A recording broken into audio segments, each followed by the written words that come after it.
کربلا کے جانثاروں کو سلام، فاطمہ زہرا کے پیاروں کو سلام۔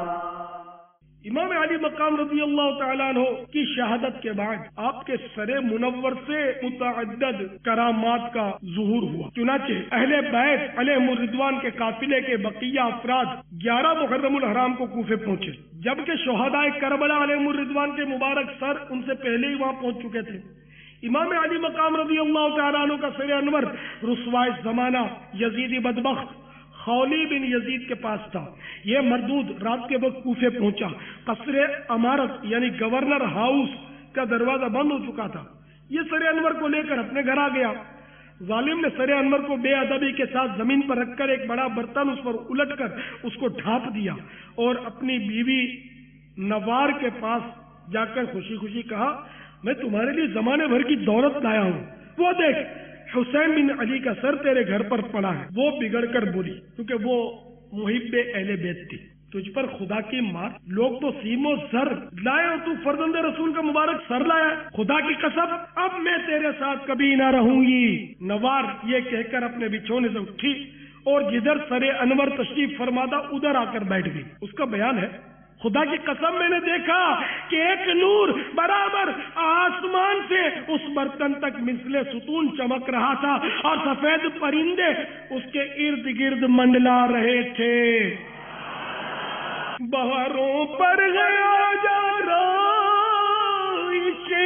گلزار جنت کی سواری آنے والی ہے شہیدان محبت کی، سواری آنے والی ہے شہیدان محبت کی۔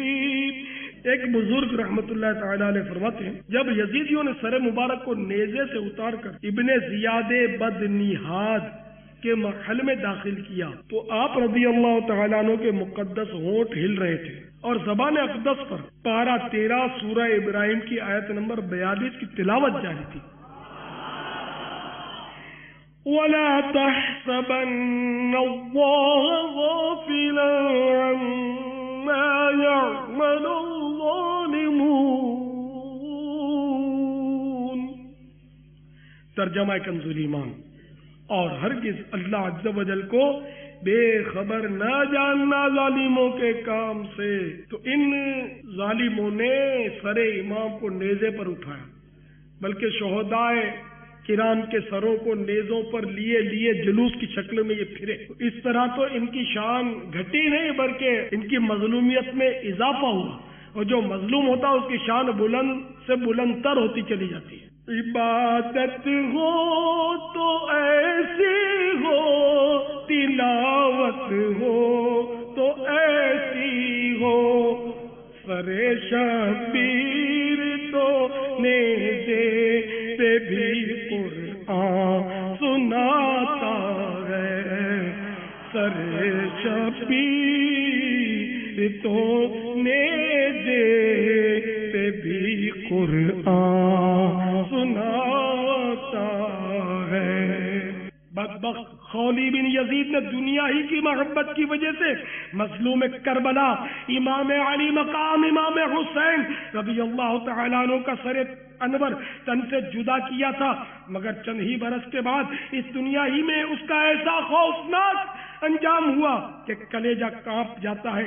چنانچہ چند ہی برس کے بعد مختار ثقفی نے قاتلین امام حسین کے خلاف جو انتقامی کارروائی کی، مختار نے ایک حکم دیا کہ کربلا میں جو شخص لشکر یزید کے سپاہ سالار عمرو بن سعد کا شریک تھا وہ جہاں پایا جائے مار ڈالا جائے۔